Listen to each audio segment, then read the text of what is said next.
Si ustedes tienen sus Biblias, que me imagino que sí las tienen, les invito a abrirlas al capítulo 1 de Daniel. Nos embarcamos en una corta serie a partir de hoy, los días domingos, basándonos justamente en este libro y particularmente en la vida de este gran siervo de Dios, Daniel. Vamos a titular esta corta serie las características de una vida de integridad. Características de una vida de integridad. Y vamos a dar lectura a los versículos del 1 al 8 para introducirnos al tema de esta mañana. Daniel capítulo 1, versículos del 1 al 8. En el año tercero del reinado de Joacim, rey de Judá, vino Nabucodonosor, rey de Babilonia, a Jerusalén y la sitió. Y el Señor entregó en sus manos a Joacim, rey de Judá, y algunos de los utensilios de la casa de Dios. Los llevó a tierra de Sinar, a la casa de su Dios, colocando los utensilios en la casa del tesoro de su Dios. Entonces el rey mandó a Aspenaz, jefe de los oficiales, que trajera de los hijos de Israel algunos de la familia real y de los nobles, jóvenes en quienes no hubiera defecto alguno, de buen parecer, inteligentes en toda rama del saber, dotados de entendimiento y habilidad para discernir, y que tuvieran la capacidad para servir en el palacio del rey. Y le mandó que les enseñara la escritura y la lengua de los caldeos. El rey les asignó una ración diaria de los manjares del rey y del vino que él bebía, y mandó que los educaran por 3 años, al cabo de los cuales entrarían al servicio del rey. Entre estos estaban Daniel, Ananías, Misael y Azarías de los hijos de Judá. Y el jefe de los oficiales les puso nombres nuevos. A Daniel le puso Belsasar, a Ananías Sadrac, a Misael Mesac y a Azarías Abednego. Se propuso Daniel en su corazón no contaminarse con los manjares del rey, ni con el vino que él bebía, y pidió al jefe de los oficiales que les permitiera no contaminarse. Hasta ahí la lectura nuestra esta mañana. Vamos a orar. Padre Celestial, te pido que uses esta porción de tu palabra y la meditación en ella para hablarnos esta mañana. Abre los ojos de nuestro entendimiento por Cristo Jesús. Amén. Hoy vivimos una época y en una sociedad con muy pocas convicciones. Por lo menos la gente no tiene convicciones muy serias. Fácilmente la gente compromete sus valores y se entrega a una manera de pensar y a una conducta sin integridad. La palabra integridad tal vez nos habla de ser íntegro en el sentido de todo lo que uno piensa, todo lo que uno dice y todo lo que uno hace es coherente. Una persona íntegra es una persona que habla, dice y hace todo igual. No hay diferencia entre lo que uno dice y lo que uno hace. Muchas personas dicen que tienen convicciones, pero cuando la oportunidad se presenta, dejan a un lado esas convicciones, las comprometen y hacen lo que le es más fácil o conveniente. Un ejemplo clásico de esto son los políticos. Nos dicen que van a hacer esto, que van a hacer lo otro, se presentan como personas muy buenas, muy virtuosas externamente, pero después cambian todo lo que prometen y actúan y dicen lo contrario a lo que habían prometido. A la gente no le molesta mentir, no le molesta hacer trampa, violar principios, contradecirse con tal de salir del paso, protegerse y ascender en la escalera del éxito. El punto es hacer y decir lo que funcione, lo que en el momento convenga, con tal de avanzar su agenda personal. En nuestra sociedad moderna no existen principios absolutos de moralidad y de conducta. Todo es relativo. La verdad es fluida y cambia dependiendo de la situación. La gente dice, bueno, eso es verdad para vos, para mí no lo es, yo tengo otra verdad. No es posible decir que hay varias verdades. Desde el momento que decimos que la verdad es fluida, que cambia, estamos de hecho negando lo que la verdad es. La verdad es verdad. No le vengan a decir al hombre moderno que Dios demanda actitudes de conducta en línea con su palabra. Nadie se atreve a hablar de estándares de credo y conducta. Bueno, en un momento de emoción, por ejemplo, la gente dice que cree en Dios, pero ¿qué acerca de la ley de Dios? ¿Qué acerca de lo que Él demanda hacer? ¿Qué acerca de su palabra? ¿Qué acerca de la integridad? La integridad es un concepto foráneo al estilo de vida del hombre de hoy. Puede hablar de la integridad y aún consentir de que ser íntegro es loable, pero en la práctica lo niega. Por eso observamos hoy escándalos a todo nivel, ¿no es cierto? Escándalos a nivel corporación, los líderes de las corporaciones que han sido confrontados con todo tipo de mentira y de trampas que han cometido dentro de esa corporación, escándalos en el ambiente social, escándalos y corrupción en el ambiente político y escándalos aún dentro de la iglesia. Si alguien en el liderazgo se atreve a declarar principios morales de conducta y estándares de justicia, se le considera a esta persona un cerrado, un intolerante de las creencias y conducta de otras personas. Si en el ambiente secular una persona declara su fe en Dios, en el Dios de la Biblia, y manifiesta virtud en sus palabras y conducta, se le mira a tal individuo como un fanático religioso. Esta persona, según la gente, no sabe hacer distinción entre la separación de la iglesia y el Estado, que es algo que se escucha muy a menudo hoy. Separación de la iglesia y el Estado. Como si los fundadores de esta nación nunca hubieran tenido en mente a Dios. Qué ridículo, qué absurdo. Un individuo moral que expresa su fe hoy y vive de acuerdo a ella es considerado uno que trata de imponer su religión a otros. La gente se siente molesta cuando alguien habla de su fe y vive de acuerdo a lo que dice y de acuerdo a lo que cree. Especialmente si tal persona es cristiana. No hay duda que muchos en este país y en el mundo hoy se inclinan a una moralidad y estilo de vida donde no hay absolutos, ni existe un compás por el cual podamos medir lo que es justo, medir la justicia. Por supuesto, esta actitud también se refleja en la iglesia o se filtra dentro de la iglesia. Existe esta actitud relativista que se ha introducido también en las filas de la iglesia en general. Muchos cristianos toleran hoy la inmoralidad. Para muchos no hay incompatibilidad entre lo que se dice y lo que se hace. Así que tú puedes llamarte cristiano, llevar tu Biblia bajo el brazo y vivir una vida totalmente incoherente con lo que dices, porque al fin y al cabo, ¿no es cierto? El cristiano moderno piensa, habla, se viste, gasta su dinero, mira películas y participa en actividades igual al resto del mundo, igual al resto de la gente. ¿Cuál es la diferencia? En un sentido real, la iglesia moderna ha adoptado los valores del mundo y ha abandonado las normas bíblicas de virtud e integridad. Por supuesto, no estoy hablando de todos, estoy hablando en términos generales. Pero ¿qué acerca de la Escritura? Dios no ha cambiado. Sus preceptos y principios son los mismos. Dios llama a su pueblo a vivir de acuerdo a sus estándares. Dios llama a los suyos a ser diferentes al resto del mundo. Y eso es lo que estamos observando aún en la lectura sobre Daniel que acabamos de terminar. Los hijos de Dios son llamados a vivir de acuerdo a absolutos que Dios ha establecido en su palabra, que jamás se pueden comprometer.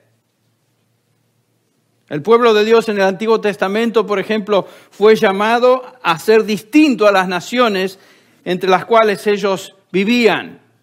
Por ejemplo, en Deuteronomio capítulo 14, el versículo 2 dice el Señor, porque eres pueblo santo a Jehová tu Dios, y Jehová te ha escogido para que le seas un pueblo único de entre todos los pueblos que están sobre la tierra.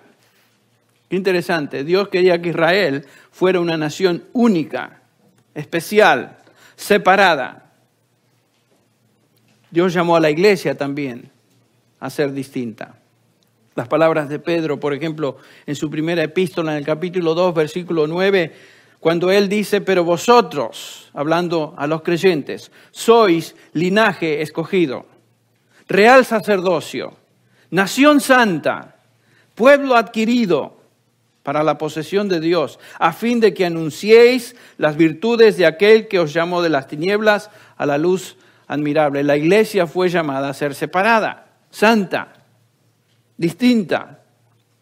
¿Ustedes se acuerdan las palabras del apóstol Pablo en el capítulo 6, versículo 14 de su segunda epístola a los Corintios, donde dice, no os unáis en yugo desigual con los incrédulos? Por lo general aplicamos esto a una relación matrimonial, pero la aplicación es mucho más amplia que eso. Porque ¿qué compañerismo tiene la justicia con la injusticia? Y después dice, ¿y qué comunión la luz con las tinieblas?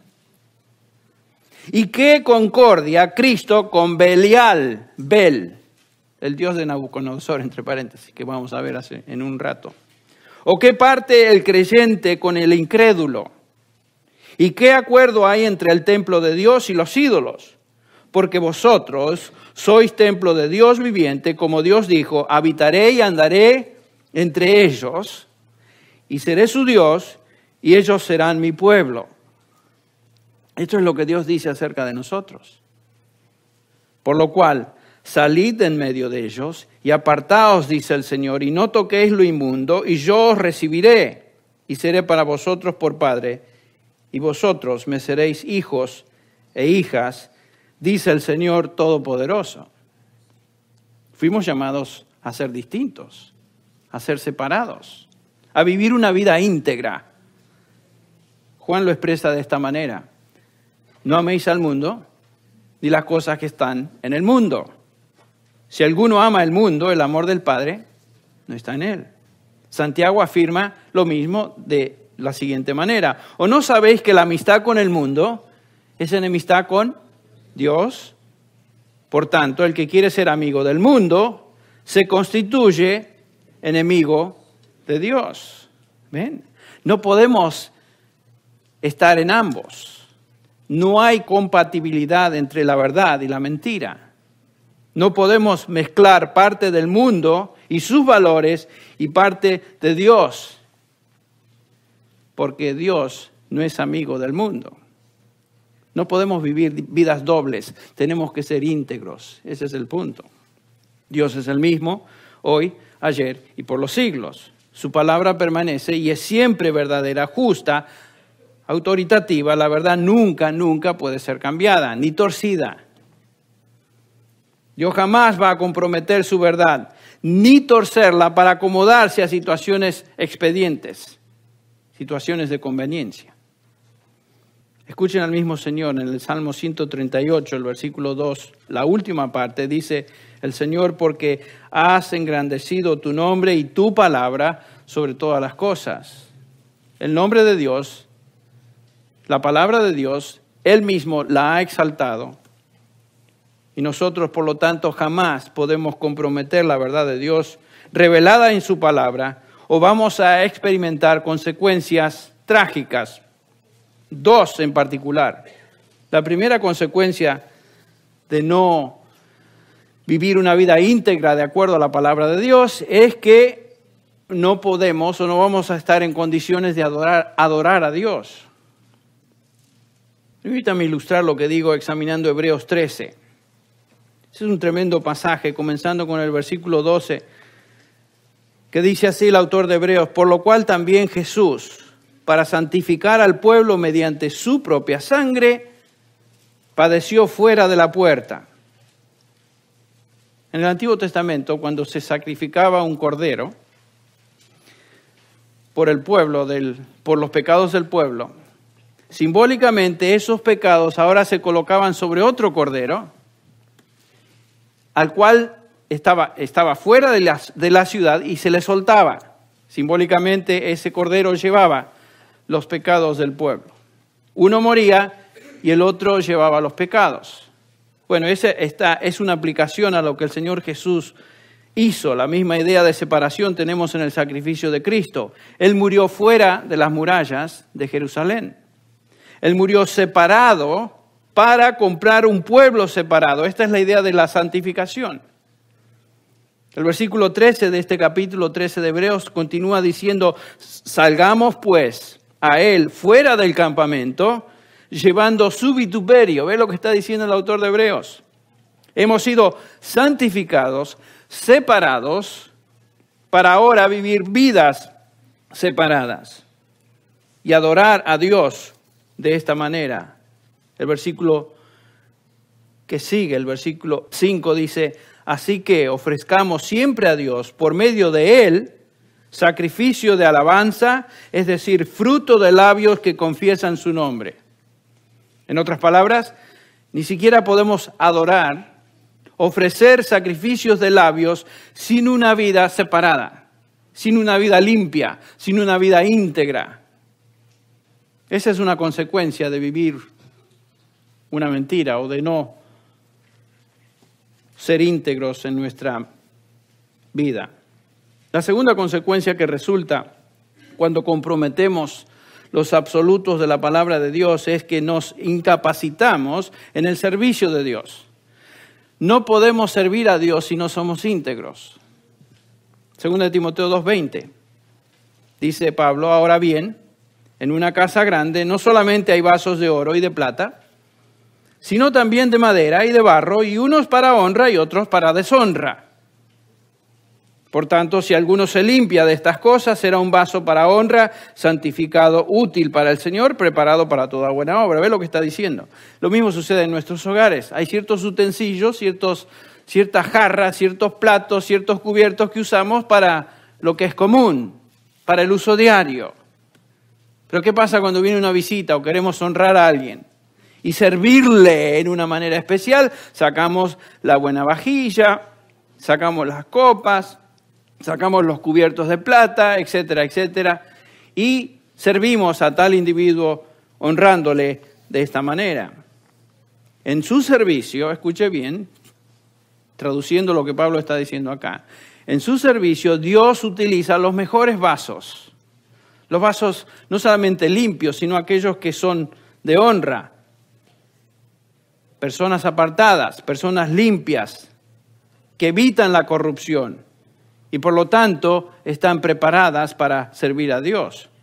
Dice el versículo 22 de este capítulo, siguiendo con este concepto de vivir vidas separadas: huye pues de las pasiones juveniles, sigue la justicia, la fe, el amor y la paz con los que invocan el nombre del Señor con un corazón puro. En primer lugar, le dice Pablo a Timoteo: deja lo que es corrupto en la carne. Y fíjense el versículo 23. Pero rechaza los razonamientos necios e ignorantes, sabiendo que producen altercados. Dios no puede usar a un hijo contaminado en su carne, moralmente, y Dios no puede usar a un hijo que está contaminado en su doctrina. Por eso Pablo dice: huye de las pasiones juveniles, y después dice: rechaza los razonamientos necios. Huye de lo que es perverso en la carne, Timoteo, y huye de aquello que es falso doctrinalmente hablando. Ambos se consideran contaminación.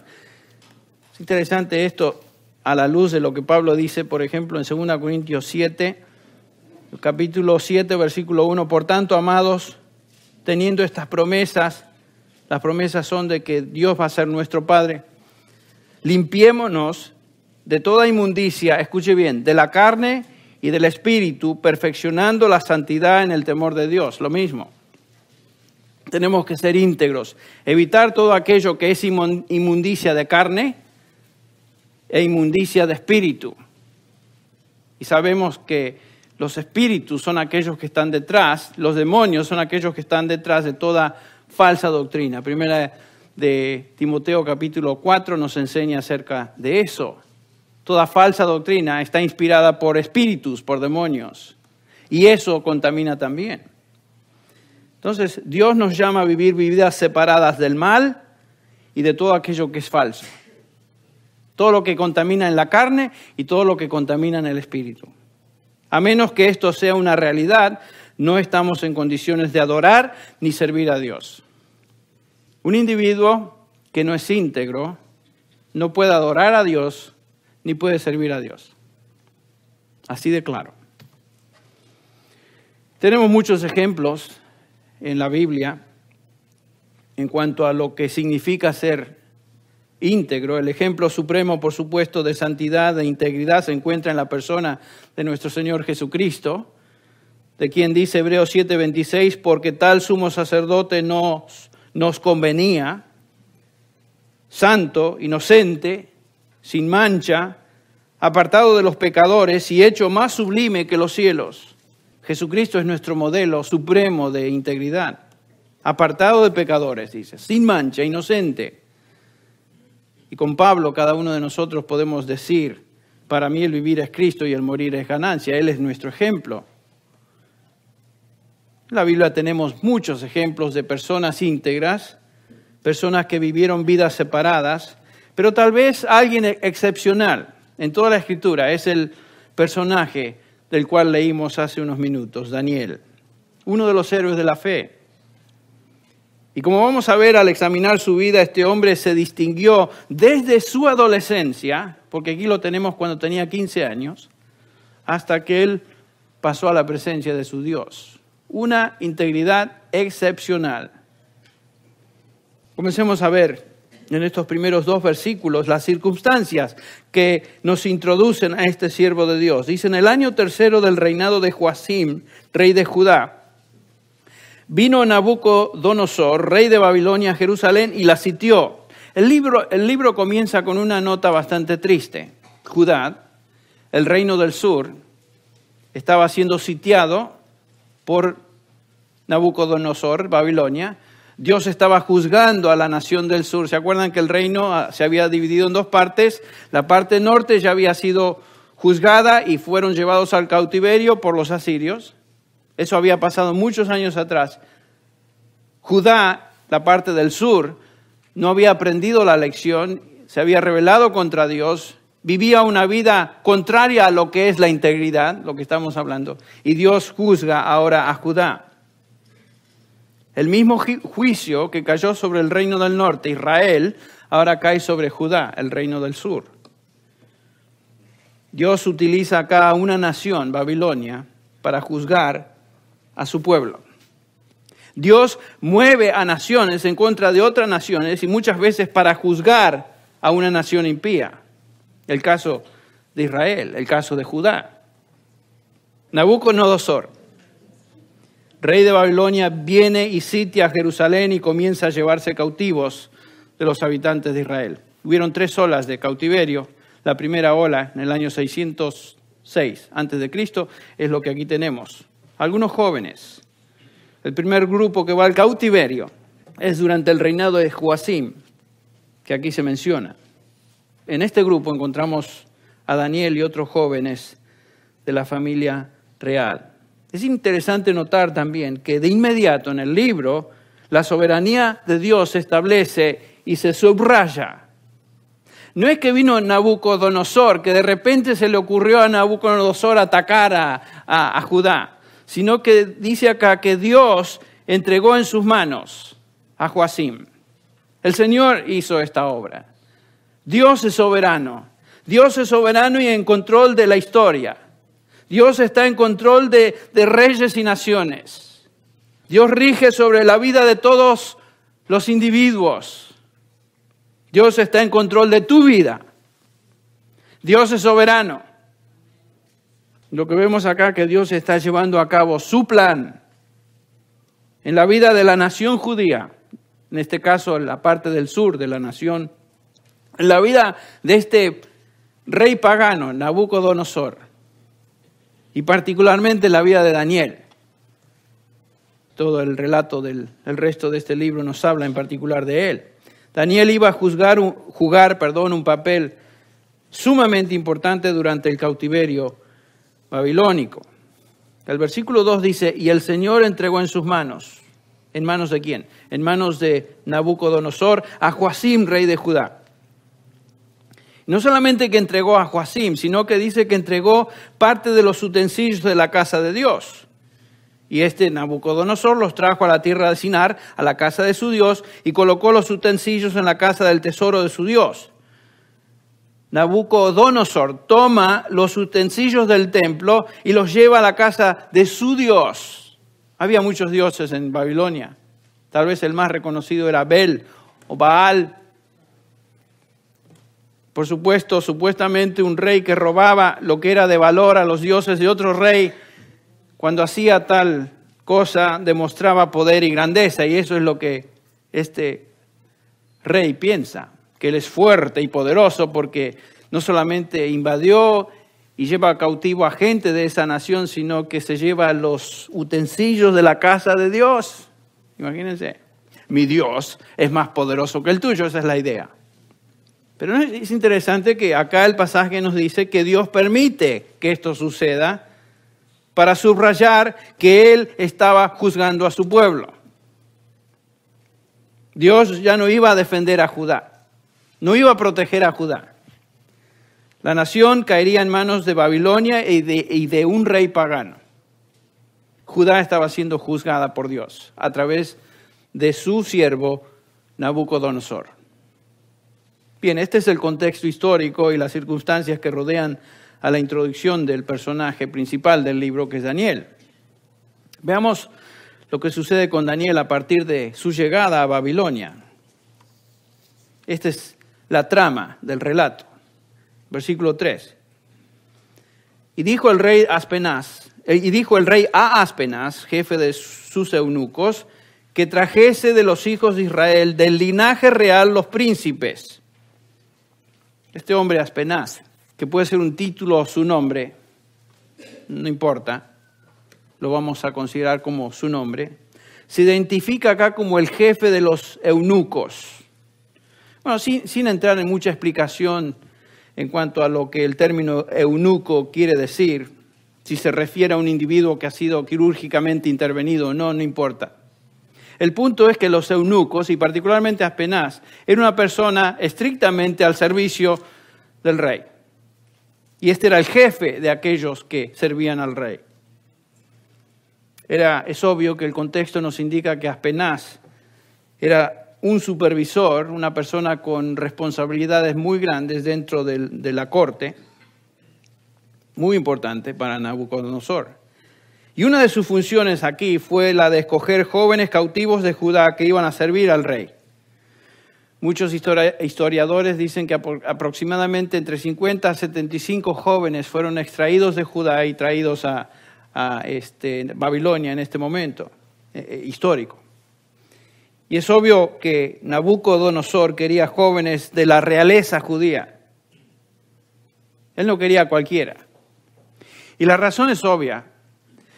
Babilonia iba a controlar a Palestina y este rey Nabucodonosor sabía que si él quería administrar a un vasallo, a una nación súbdita, tenía que tener con él a gente de la realeza. Y es justamente lo que hace. Trae de la realeza de Judá a estos jóvenes. Y notemos que estos jóvenes tienen que ser capacitados. Y los trae bien jovencitos para capacitarlos, para entrenarlos, para lavarles la cabeza, como vamos a ver. Y dice el versículo 4 que estos muchachos, traduce la Biblia de las Américas, o jóvenes, en quienes no hubiese tacha alguna, de buen parecer, enseñados en toda sabiduría, sabios en ciencia y de buen entendimiento o discernimiento, e idóneos para estar en el palacio del rey, que les enseñase las letras y la lengua de los caldeos. La palabra muchachos o jóvenes es la traducción de una palabra hebrea, yeladim. Era un término que se aplicaba a jovencitos, eran adolescentes. Estamos hablando de chicos de entre 14 tal vez 13 a 17 años de edad. Es muy posible que Daniel, quien comenzó a servir al rey, comenzó a servirle a la edad de 15 años. Imagínense, es un chico. Y este es un punto muy importante porque estamos hablando de la integridad. Y tenemos que considerar el contexto. Este es Daniel, un chico, un adolescente de 15 años. Ahora, ¿qué tipo de jóvenes buscaba el rey para su servicio? En primer lugar, dice que sean sin defecto alguno y de buen parecer. En otras palabras, quería gente físicamente atractiva, perfectos. Las características físicas de dichos jóvenes tenían que ser atractivas. No quería feos. Bueno, y podemos entender, era el rey y quería que su corte se distinguiera por gente de buen parecer. Bien. Pero no solamente que se preocupó en su aspecto físico, sino que acá nos dice que estos muchachos tenían que tener habilidad intelectual. Dice que sean enseñados en toda sabiduría, sabios en ciencia y de buen entendimiento. Enseñados en toda sabiduría, inteligentes, con habilidad de tomar decisiones, sabios en ciencia, conocedores de toda la información accesible en esos días, con buen entendimiento, discernimiento, en otras palabras, con la capacidad de tomar ese conocimiento y correlacionarlo, aplicarlo a diferentes situaciones. Quería muchachos sabios, gente sabia con él. Finalmente el pasaje dice que sean idóneos para servir. El propósito era para que le sirvieran. Literalmente quiere decir estar de pie. La misma expresión se ve en el versículo 5, donde dice que el rey les asignó manjares que los educaran por 3 años, al cabo de los cuales entrarían al servicio del rey otra vez. La idea era servir al rey. Tenían que poseer ética. Dice acá que tenían que servir al rey, poder ponerse de pie delante del rey, y está hablando acá, enfatizando una habilidad social. Estos chicos tenían que saber cómo pararse delante del rey,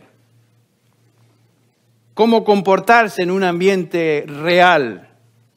Tenían que poseer ética social y tener presencia de realeza. ¿Me explico? El punto es que Nabucodonosor no quería cascotes sociales, no quería ladrillos en su corte.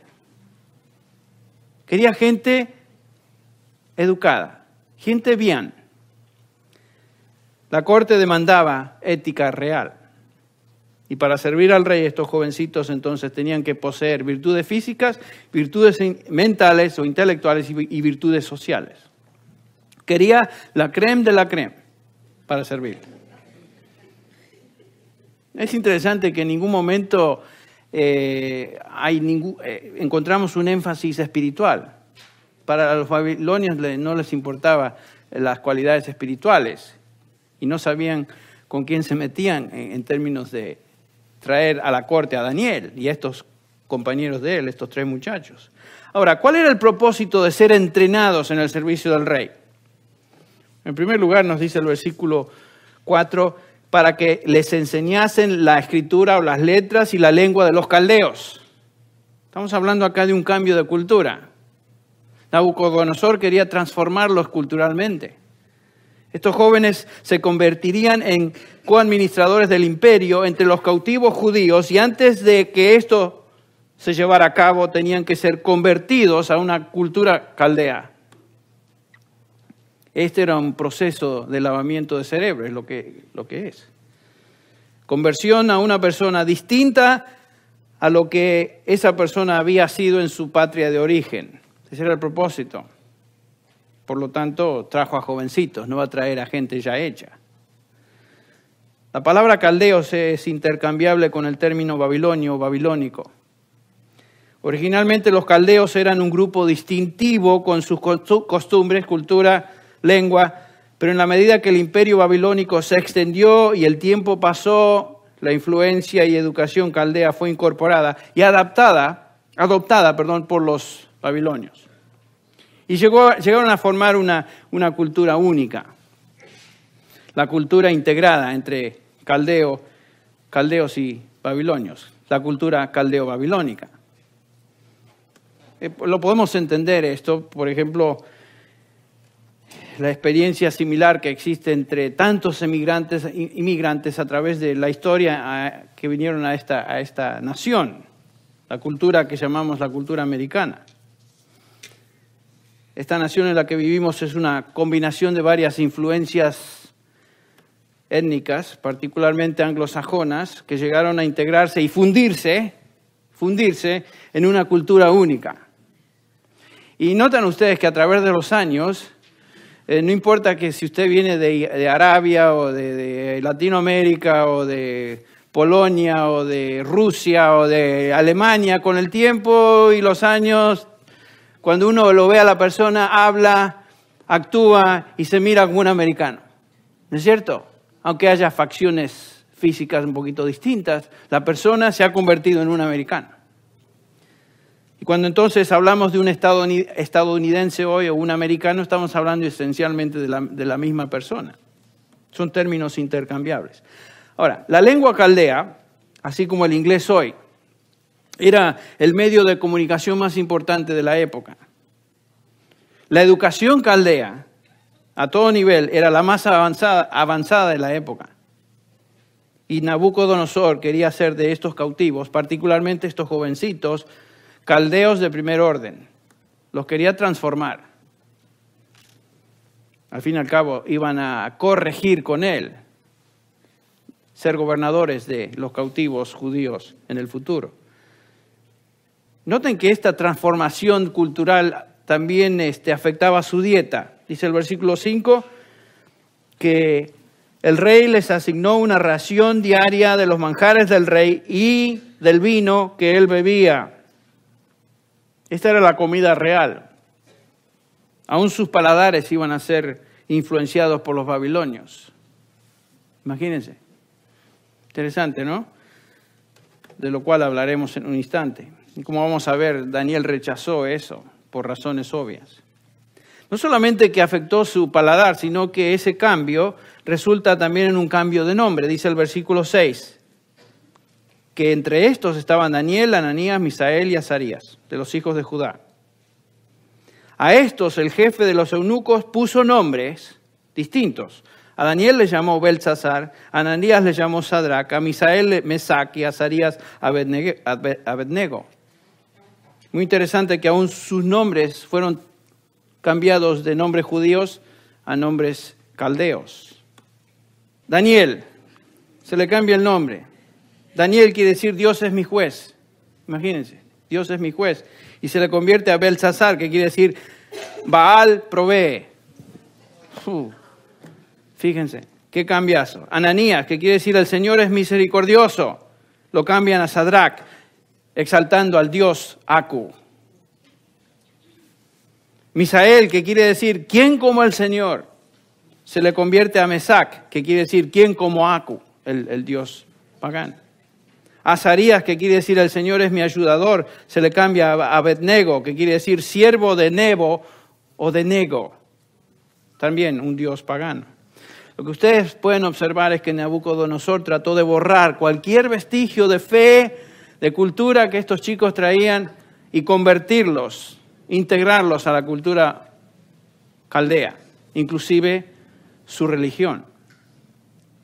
Bueno, estos jóvenes habían sido criados obviamente en hogares donde se les había enseñado convicciones profundas.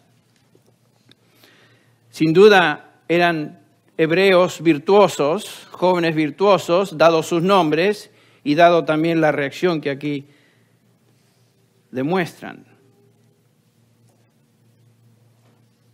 El versículo 8 nos enseña la razón por la cual Nabucodonosor, en el caso de Daniel y los tres amigos, no tuvo éxito. Los quiso transformar, pero no los transformó totalmente, porque dice el versículo 8 que Daniel propuso en su corazón no contaminarse. Fue una decisión del corazón. No contaminarse con la porción de la comida del rey, ni con el vino que éste bebía. Es increíble. Es increíble. Cuando yo tenía 15 años, yo tenía convicciones, pero no sé si me atrevería, en el contexto en que se encuentra Daniel, a reaccionar como este muchacho reaccionó. Daniel y sus amigos resistieron esa conversión a las comidas. No se resistieron en cuanto a la educación caldea. Está bien, la aceptaron. Si me quieren educar y voy a aprender más, no hay problema. No rechazaron aún el cambio de sus nombres, no nos dice acá. Al fin y al cabo ellos estaban seguros que aunque les cambiaran sus nombres, su corazón no iba a ser cambiado. Ellos sabían quiénes eran. Pero cuando llegamos a esto de la comida, ahí sí es donde trazan la línea. Llegan al tema de la dieta de los babilonios y Daniel ahora sí dice, hasta aquí llegó la cosa y no más. ¿Por qué? ¿Por qué? Bueno, sabía Daniel muy bien, habiendo sido instruido en un contexto, en un hogar hebreo, piadoso, que la ley de Moisés absolutamente prohibía ciertos alimentos y cierta contaminación de bebidas. Y Daniel no quiso cruzar esa línea, comprometer sus convicciones que estaban basadas en la palabra de Dios. Imagínense. La ley no prohibía el cambio de nombre. La ley no prohibía el ser expuestos a una educación amplia, aunque sea con un sabor pagano. Pero la ley sí prohibía contaminarse con ciertos alimentos. Y debemos recordar que estos alimentos, en la práctica babilónica, antes de ser consumidos, eran entregados a los dioses. Y pedían la bendición de los dioses sobre tales alimentos, lo cual para un judío era absolutamente fuera de lo que ellos iban a aceptar. Ellos no iban a involucrarse, aún simbólicamente, en una adoración pagana. Dios prohibía esto. Pero lo que es significativo en la vida de Daniel, y sin duda en sus tres compañeros, es la profundidad de convicciones que estos tenían, basados en la confianza que ellos tenían en la palabra de Dios, siendo tan jóvenes. Se afianzaron y confiaron en la Escritura. Pero imagínense, Daniel con 15 años pudo haber dicho, bueno, estoy fuera de mi hogar, mis padres no están conmigo, no lo quiero enojar al rey, porque al fin y al cabo me quiero congraciar con esto, si voy a ser parte de esto, bueno, mejor me someto y hago lo que me dicen. Pero no fue así, no lo hizo. Este muchacho y sus compañeros fueron íntegros en sus convicciones, íntegros a los principios que sostenían, verdaderos a la palabra de Dios, fieles a ella. Qué tremendo ejemplo. Pero aún en esa edad tierna demostraron tener tremendas convicciones, particularmente Daniel. Y Daniel vemos que el resto del libro nos habla de esa integridad. Y nos habla del hecho de que Dios honró a Daniel por esa integridad. Comienza a relatarnos acá el versículo 9, la bendición de Dios sobre una persona que es íntegra de esta manera. Dios concedió a Daniel hallar favor y gracia ante el jefe de los oficiales. Y a partir de él, ante el rey. Y no solamente Nabucodonosor, sino los que le siguen. Y Daniel comenzó su liderazgo en Babilonia a los 15 años y 70 años más tarde todavía está sirviendo en la corte, con integridad.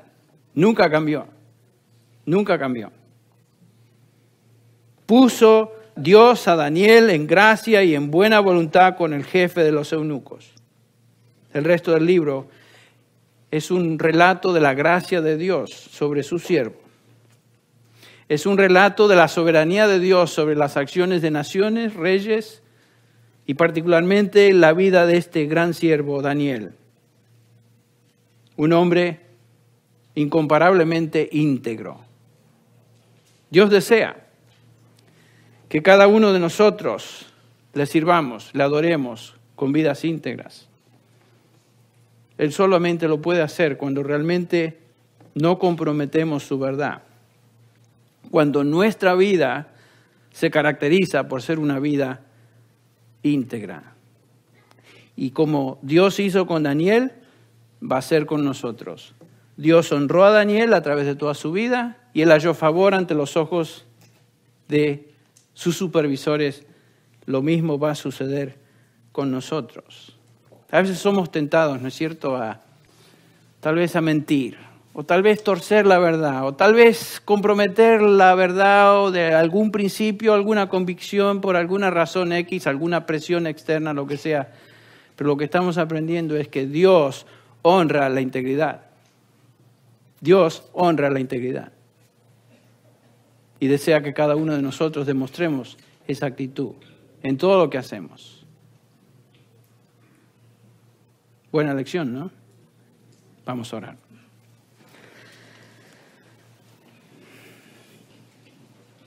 Te agradecemos, Señor, por tu palabra, particularmente hoy. Hemos examinado la vida parte de la vida de este joven, Daniel y sus compañeros.